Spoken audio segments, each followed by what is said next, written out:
And India have shattered records at, in fact, the T20 World Cup. There are several records that have been shattered by India in this final match with this victory. And India is the first nation to win the T20 World Cup thrice. And it's also the first host nation to emerge as the champion. And India is also the first nation to successfully defend the title. So all these things haven't happened any time before. And India is the first one to do so. The first host nation to win the T20 World Cup title. Also the first nation to defend this title. India won the title in 2024 and have won it again in 2026, and they're also the first nation to win the T20 World Cup thrice. So, and in fact, India's total of 255 runs in the T20 World Cup final is also the highest ever total in T20 World Cup final. So many records have been shattered by India, and India have scripted history with this victory in the T20 World Cup.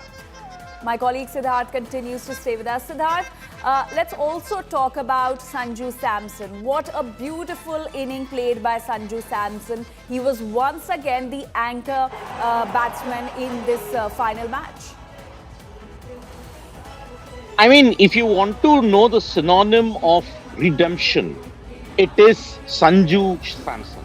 I mean, look at it. 1 month ago, prior to the T20 World Cup, 5 matches against New Zealand, he managed only 46 runs. In that final match at Thiruvananthapuram on his home ground, he could not even keep wickets. He was a forlorn figure, just wondering, what do I need to do? He was broken. He did admit in the presentation when he got the Player of the Match award that, yes, I was broken, I was devastated, I did not know what to do. But then 2 Mumbaikars really stole the show and helped Sanju Samson on the path to recovery. Sachin Tendulkar, the advice that he was giving, and Rohit Sharma. You would remember that during the first game, Rohit Sharma came up to Sanju Samson and said, look, Cheta, this is a long tournament. Be calm, be patient. And boy, oh boy, when he got the opportunity, didn't he capitalize or what? You have to look at the 22 of 9 that he hit against Namibia, because that ensured that India got a fast start. And the impact of Sanju goes far beyond his batting. When he was included in the Indian cricket team, opposition then felt, oh no, we have lost our opportunity now because they could not bowl off spin. The tactic to trouble the Indian players with the off spin ploy did not work. Sanju Samson then came up and played some magnificent knocks, 3 consecutive 50s. West Indies, then in the semi-final against England, in which Sunil Gavaskar, the former India captain himself, mentioned that yes, he's batting on a different planet altogether. And now this knock in the final confirms that yes, the redemption story of Sanju Samson is complete. From the depths of despair to now sheer ecstasy, this is Sanju Samson, and India is grateful and smiling in a billion ways. Absolutely, Siddharth. Sanju Samson proved himself match after match, and in fact also in the final match. Do stay with us. We also have Nikhil Naz with us. Nikhil, do you think it was a one-sided final? Because the victory of India was almost certain when we were halfway through the New Zealand innings.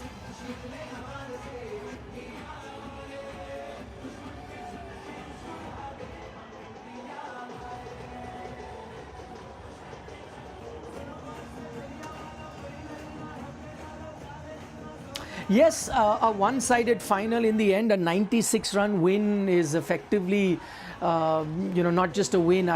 For the lack of a better word, I'd say it's a hammering, and that's what India gave New Zealand. But take a look at it from India's point of view, and I think it was a perfect game. Perfect game because you had multiple match winners on a given day. Abhishek Sharma, he was under the pressure. Many thought that maybe not play him in the final. He comes in, gets you that half century, reposes the faith that is instilled in him by the team management. After that, you had Sanju Samson, the best performing batter that you've had in the last few games, now also declared the player of the series. He is the highest run getter once again with 89. You have a cameo by Shivam Dubey towards the end. Ishaan Kishan, another consistent performer for you in this tournament, gets to the 50. And then all-round performances with a little bit with the bat and the ball. Akshar, Patel, Hardik, Pandya stepping in. And then finally the cherry on top, Jaspreet Bumrah, as he's always been the man of the match in this game. 4 wickets at an outstanding economy rate in a game where, India notched up 255. So all of those things put together, I think it was the perfect game for India. From New Zealand's point of view, I think they heard the captaincy left a lot to be desired from Santner. I think he made a few errors. One in his playing 11, leaving out the off-spinner in McConkey because off-spinners had been troubling India. And then his bowling changes as well.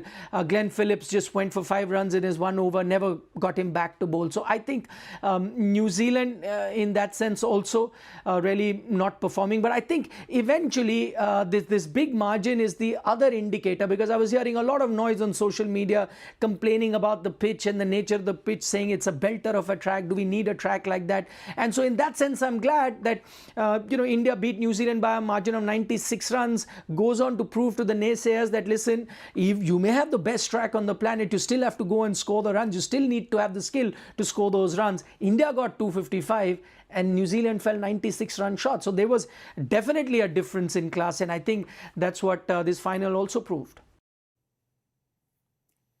Absolutely, Nikhil, and it was completely one-sided match. India's victory was certain when we were halfway through the New Zealand innings. The New Zealand team could have done a lot better as far as the final match is concerned. In